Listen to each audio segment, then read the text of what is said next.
Damos continuidade ao estudo da nossa unidade de crédito 00776, Comunicar em Língua Portuguesa no setor do comércio e serviços. Estudamos o módulo 1, estamos a fazer esse estudo, o módulo 1 que se chama Linguagem, Língua e Comunicação, e o objeto de aprendizagem desta videoaula é o 1.5, o português europeu e as suas variantes. Os objetivos deste objeto de aprendizagem 1.5 são identificar o que caracteriza o português europeu, daqui para a frente denominado como PE. Reconhecer diferentes estatutos atribuídos às línguas. Distinguir variedades geográficas, sociais e situacionais do português europeu. Compreender o conceito de língua padrão em Portugal. Comparar de forma geral o português europeu com outras variedades do português. E explicar a diversidade interna do português europeu. Estatuto das línguas. Língua nacional, o que é isso? A língua é a língua principal da população de um país. Em Portugal, o português é língua nacional. Língua oficial. É a língua usada pela administração pública e pelos serviços do Estado. Em Portugal, a língua oficial é o português. Língua materna, outro estatuto que uma língua pode ter. É a primeira língua adquirida pela criança no ambiente familiar e social. Língua segunda. Língua aprendida para fins de integração social, num contexto onde coexistem várias línguas. E língua estrangeira. É a língua não materna, nem é materna nem é oficial do país e aprendida sobretudo num contexto escolar.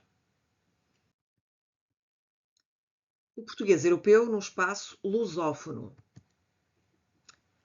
O português europeu é a variedade falada em Portugal continental e nas regiões autónomas.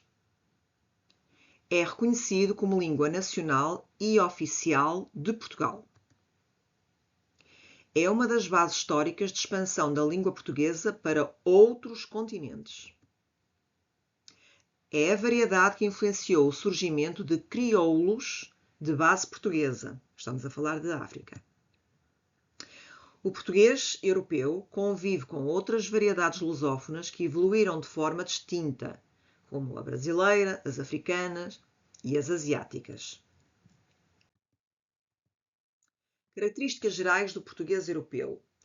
O português europeu apresenta traços próprios ao nível da fonética, redução e enfraquecimento de vogais átonas, aquelas que não são as mais acentuadas, as mais fortes. Outro traço próprio é a ditongação, haver mais do que uma vogal, e o ritmo mais fechado. O léxico. Temos a manutenção de vocábulos históricos e a maior proximidade ao latim nas formas padrão. A nível da sintaxe, a colocação pronominal variável, a próclise, a ênclise e a mesóclise residual. Vamos já ver o que é que estes nomes muito complicados significam. É simples. Vamos ver a seguir. A nível da sintaxe, há também a preferência por estruturas sintáticas mais compactas. A próclise, como víamos há bocado. A próclise ela é obrigatória na negação. É quando o pronome passa para trás do verbo. Por exemplo, não me digas isso. Na negação eu não posso dizer não digas-me isso. Então fazemos a próclise, que é a passagem do pronome me para antes da forma verbal. Não me digas. A ênclise é precisamente o contrário. É quando o pronome existe depois do verbo, que é o mais comum, sobretudo nas frases afirmativas. Diz-me a verdade. Vou dar-te amanhã. E a mesóclise é residual, ou seja, não é assim muito frequente, e ela existe no meio da forma verbal. Dar-te-ei. A forma verbal é darei a ti, e então o pronome a ti toma a forma de te e vem colocado no meio da forma verbal. Dar-te-ei. Eu vê-lo-ei amanhã. Esta aqui é a mesóclise, fica no meio. Os pronomes é outra característica geral do português europeu. O uso predominante de tu na oralidade, o uso institucional de você, restrito e formal, e a obrigatoriedade da colocação do pronome antes do verbo em certos contextos. Antes do verbo em certos contextos, como por exemplo, na negação. Variedades internas do português europeu. O português europeu não é uniforme. Apresenta diferenças regionais claras. Distingue também usos sociais e situacionais. Reflete a história da ocupação do território, da escolarização e da mobilidade interna. Estas variedades não ameaçam a unidade da língua, mas enriquecem-na. Variedades geográficas. O português europeu apresenta diferenças de região para região, designadas dialetos. Estas diferenças notam-se sobretudo ao nível fonológico, da acentuação, do ritmo, da sonoridade. Ao nível lexical, há palavras específicas de cada região. Exemplos: no norte as vogais são mais abertas e a cadência é marcada. Diz-se muitas vezes Marisa em vez de Marisa, pagou em vez de pagou. No Alentejo e no Algarve o ritmo é mais lento, mais cantado. Na Madeira e nos Açores, os fenómenos fonéticos próprios, a ditongação, a nasalização. Variedades sociais. A língua varia conforme o perfil dos falantes. Tendo em conta a idade, se são jovens ou se são adultos a utilizar o português.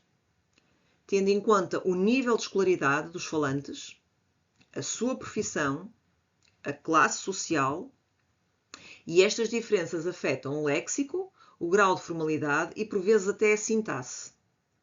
Exemplo são os jargões profissionais, a linguagem técnica ou académica e os registros populares. Jargões profissionais são palavras, expressões ou modos de falar específicos de uma determinada profissão, ou de uma área técnica ou um grupo de trabalho. Por exemplo, na saúde, é um jargão falar de taquicardia, de estou com uma enxaqueca, que é uma dor de cabeça.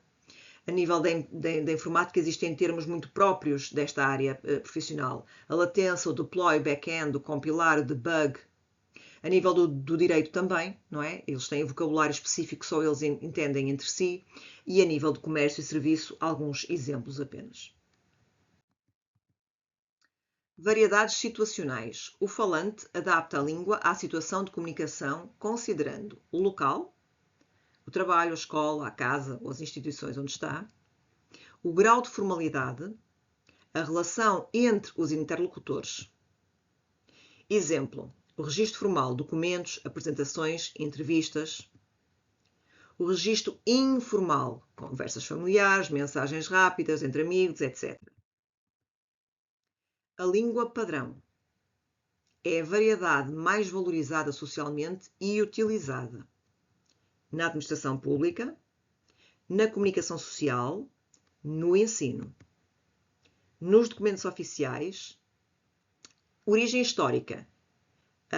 Diz-se que a língua padrão, onde melhor se fala português, é no eixo Coimbra-Lisboa, devido ao papel da Universidade de Coimbra e à centralidade política da capital. É uma variedade compreendida em todo o país, independentemente das várias regiões. Importa perdermos ou ganharmos um bocadinho de tempo a vermos as diferenças entre o português europeu e o português brasileiro. Ao nível da pronúncia, o português europeu tem uma maior redução de vogais. O português brasileiro, vogais mais abertas e audíveis, como Samara, eu vou te buscar. Ao nível do vocabulário, diferenças lexicais, o pequeno almoço é o café da manhã, o autocarro é o ônibus, entre outras. Sintaxe. O português europeu, colocação pronominal depois do verbo na maioria dos contextos. Eu dei-te e não eu te dei. O português do Brasil, predominância da próclise, ou seja, o pronome vem antes do verbo. Nós lhe oferecemos. O português europeu dirá nós oferecemos-lhe. E ao nível da utilização dos pronomes, o português europeu, o tu é o predominante. Se eu quero tratar alguém, se eu trato alguém por tu, eu utilizo o tu.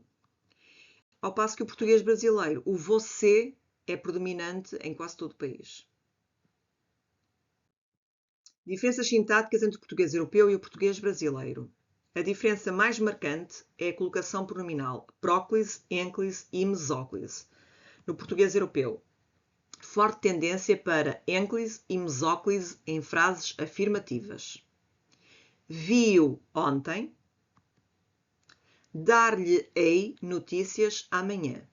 Ênclise no primeiro caso, o exemplo, mesóclise no meio do verbo no segundo caso. O português brasileiro, forte preferência pela próclise. Eu vi ele ontem. Eu o vi ontem. Eu o vi. O pronome passa para trás. Nós diremos em português europeu, eu vi-o ontem. Eu lhe darei notícias amanhã. A mesóclise praticamente só ocorre em contextos altamente formais. O pronome vir no meio da forma verbal, no português brasileiro, muitíssimo raro. Próclise, o pronome vem antes do verbo. Ênclise, o pronome vem depois do verbo. Mesóclise, residual e formal, ou seja, não são muitos os casos, dar-te-ei notícias no meio do verbo. O uso do gerúndio versus a perífrase a mais infinitivo.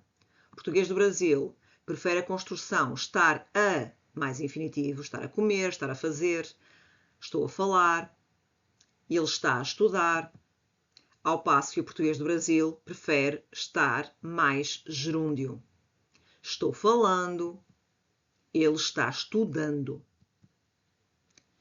Complementos diretos e indiretos. Uso dos clíticos versus os pronomes fortes.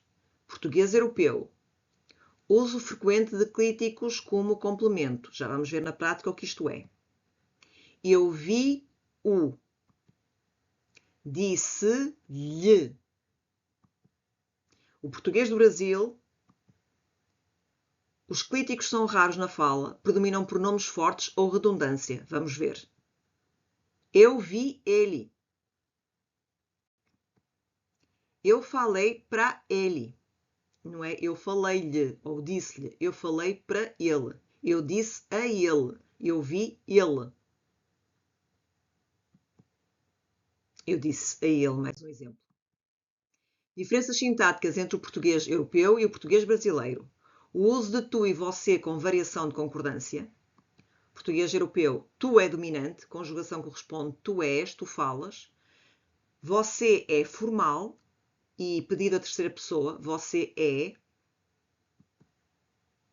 Português brasileiro, você é dominante, conjugação sempre na terceira pessoa, você fala, você escuta. O tu existe em algumas regiões, mas muitas vezes com concordância de terceira pessoa. Tu vai, tu fala. Português europeu dos Açores e Madeira. Açores e Madeira possuem variedades reconhecíveis, fenómenos de nasalização, de elongação particular e entoações características. Léxico regional específico. Influências na diversificação do português europeu. A diversidade interna resulta de diferentes povoamentos históricos, isolamento regional, ilhas, as serras, variação sociocultural, padrões de escolarização, mobilidade entre regiões. A língua evolui continuamente, refletindo mudanças sociais. Em conclusão, o português europeu é um sistema linguístico dinâmico, marcado pela diversidade e pela história. A coexistência de variantes regionais, sociais e situacionais não compromete a unidade da língua. Pelo contrário, demonstra a riqueza cultural e identitária do português usado em Portugal.